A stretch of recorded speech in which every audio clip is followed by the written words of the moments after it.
O grande conflito. O grande conflito.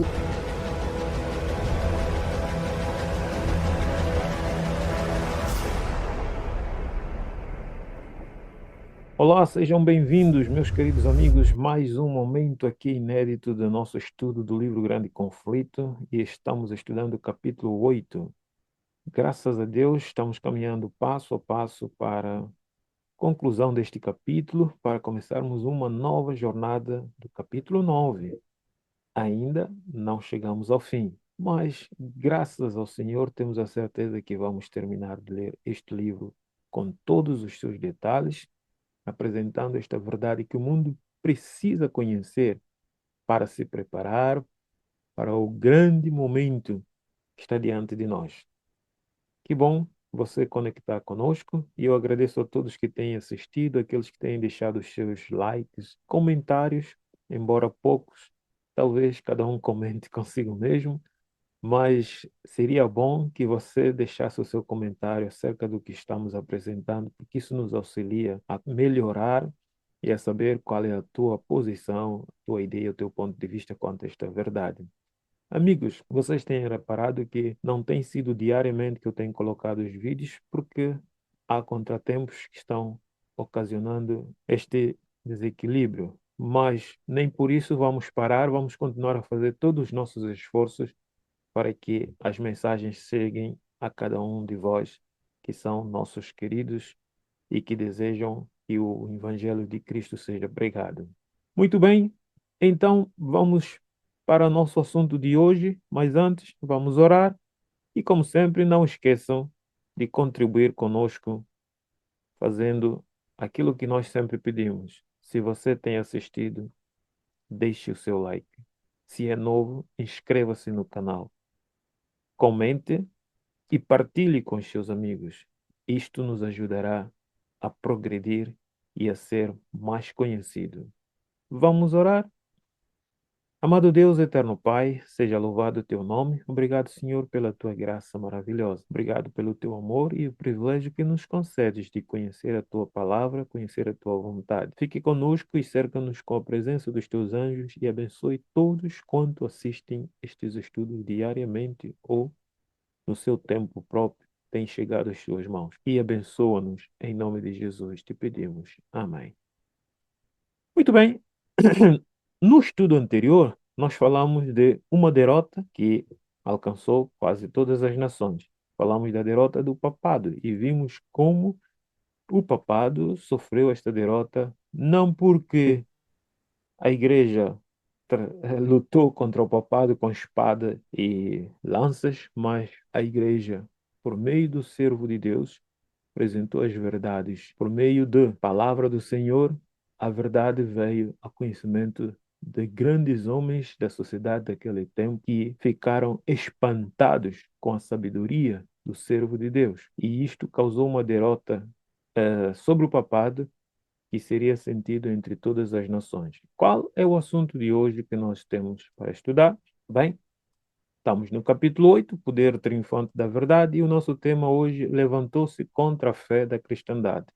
Um lapso, no estudo anterior eu tinha dito que estudaríamos um outro tema, mas eh, foi um lapso da nossa parte.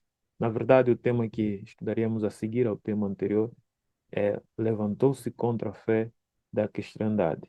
Quem levantou-se contra a fé da cristandade? É isso que vamos estudar. Quando o legado percebeu, o legado aqui está a se referir aos embaixadores do papado ou a pessoa responsável do papado que estava ali a representar a Roma naquele concílio, naquela dieta, naquela assembleia grande. Ele percebeu o efeito produzido pelo discurso de Lutero, como nós vimos, produziu uma derrota que se sentiria ao longo de todas as eras, como nunca dantes temeu pela segurança do poderio romano e resolveu empregar todos os meios ao seu alcance para levar a ter uma derrota do reformador. Então, quando ele percebeu que, pá, aqui estamos feitos, o reformador, no seu discurso, convenceu a todos, todos, até mesmo o legado, porque ele não estaria trabalhando para levar o reformador à derrota se ele não seria convencido, só que ele não aceitou. Então, com toda a eloquência e perícia diplomática pelas quais tanto se distinguia, nós já falamos sobre isso nos estudos anteriores, apresentou ao jovem imperador, o imperador Carlos, a loucura e perigo de sacrificar pela causa de um monge desprezível a amizade e apoio da poderosa sede Roma. Então veja a jogada do legado. Veja a jogada e, puxa, ó Carlos, você não vai prejudicar a amizade que há entre a Sé, a poderosa Roma, por causa de um monge, né? E a pergunta que fica para nós, quantos de nós não fazemos o mesmo, né? Para não perdermos as nossas amizades, os nossos coloios, as pessoas que nos cercam, nós sacrificamos a verdade, nós sacrificamos tudo em troca de falsas amizades. E aqui o núncio, ou o legado, estava jogando agora contra o imperador. O que ele faria? Suas palavras, as palavras do legado do representante romano, não foram destituídas de efeito.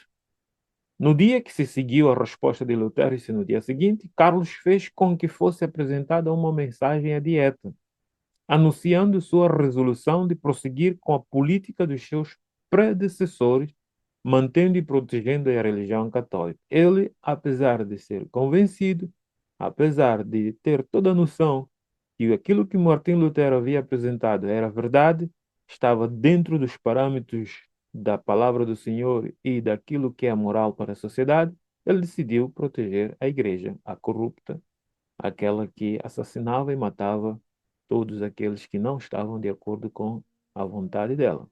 Visto que Lutero se recusara a renunciar aos seus erros, seriam empregadas as mais rigorosas medidas contra ele e contra as heresias que ensinava. Essa é a decisão que Carlos tomou. Um simples monge, transviado por sua própria loucura, levantou-se contra a fé da cristandade. Será que Lutero levantou realmente contra a fé da cristandade? É o que eles alegavam. Para deter tal impiedade, sacrificarei meus reinos, meus tesouros, meus amigos, meu corpo, meu sangue, minha alma e minha vida. Estou para despedir o agostiniano Lutero, proibindo-lhe causar a menor desordem entre o povo. Procederei então contra ele e os seus adeptos como hereges, contumazes pela excomunhão, pelo interdito e por todos os meios calculados para destruí-los. Apelo para os membros dos Estados a que se portem como fiéis cristãos. Esta foi a mensagem que o imperador Carlos enviou para a Dieta. Ele disse que ele não vai sacrificar seu reino, não vai sacrificar seu tesouro, seus amigos, nem o seu corpo, nem o seu sangue, nem a sua vida pela causa da reforma. Mas tinha consciência que a reforma estava certa. Tinha consciência de que era necessário fazer reforma.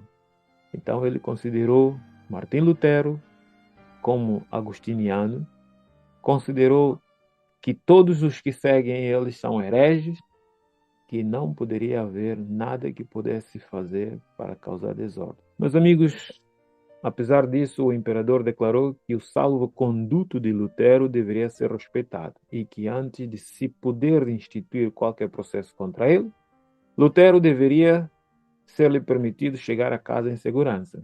Não vamos violar o salvo-conduto de Lutero. Nós não precisamos fazer isso. Vamos manter o homem seguro até chegar à sua casa, mas vamos proceder fazer tudo o que estiver ao nosso alcance para acabar com a reforma. Insistiam agora os membros da Dieta em duas opiniões contrárias, né? Então começou a haver agora duas opiniões contrárias ali. Os emissários e representantes do Papa, de novo, pediam que o salvo-conduto do reformador fosse desrespeitado. Isto é, pega no homem e acaba com ele, não tem que respeitar. O Reno dizia a eles, deveria receber suas cinzas como recebeu as de João Hus há um século. Então, a proposta dos inimigos de Lutero, a proposta da igreja. Agora, pense e reflitam comigo. Quem era herege na realidade? Era a igreja ou Martim Lutero? Martim Lutero estava pedindo as cinzas daqueles homens, daqueles corruptos, daqueles maus, daquelas pessoas assassinas? Não. Tudo que Martim Lutero estava pedindo era uma reforma. Tudo que ele estava defendendo era uma mudança, voltar para a palavra de Deus tal como ela é. Mas eles, que se diziam ser senhores da verdade, eles que se diziam ser a igreja pura e santa, que tinham o poder, estavam pedindo as cinzas de Martim Lutero, como fizeram com João Hus há séculos atrás. Então, podemos ver que a igreja tinha plena consciência de que ela era assassina, de que ela matava, ela destruía. Que tipo de sistema é este? E que muitos hoje ainda acreditam, ou muitos hoje acreditam que esse sistema mudou.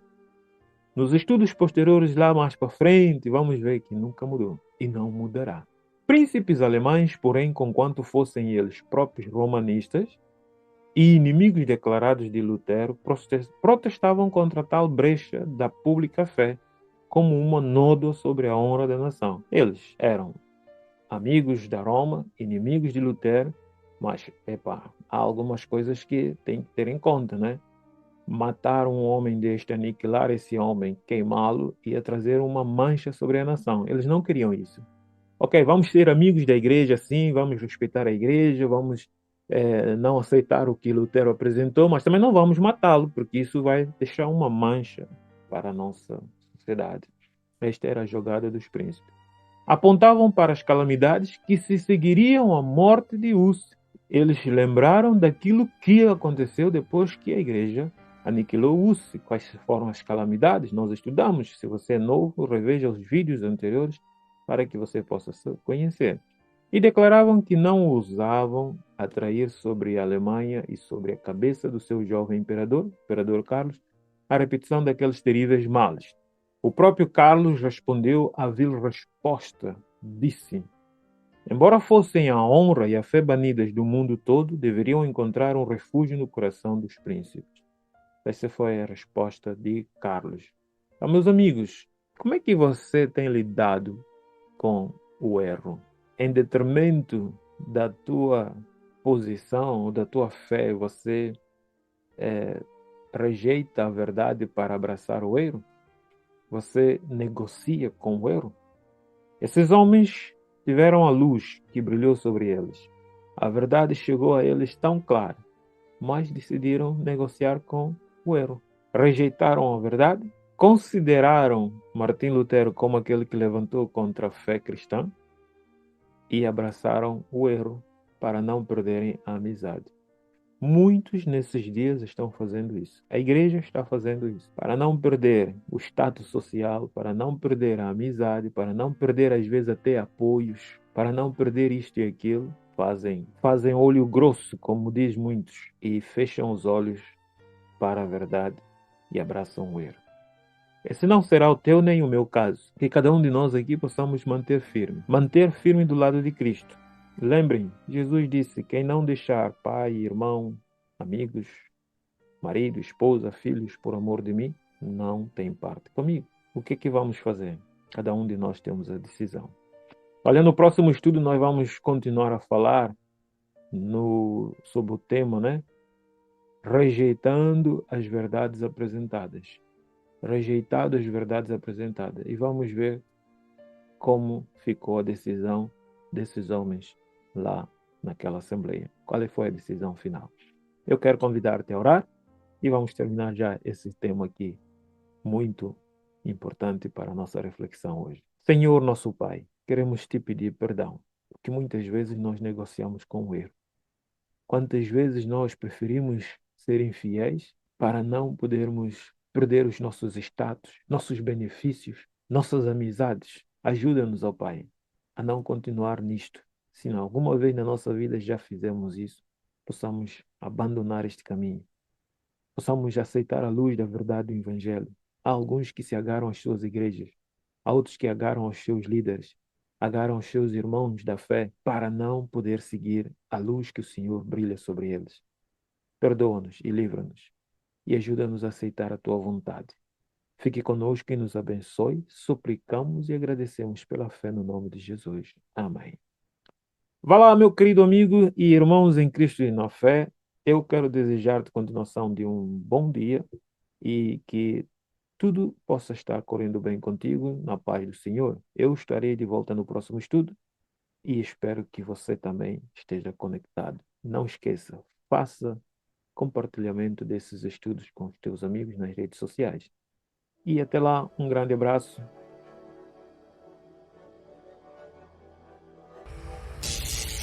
O grande conflito. O grande conflito deve alcançar ampla circulação. Ele contém a história do passado, do presente e do futuro. Estou mais ansiosa de ver ampla circulação deste que de qualquer outro livro que eu tenha escrito.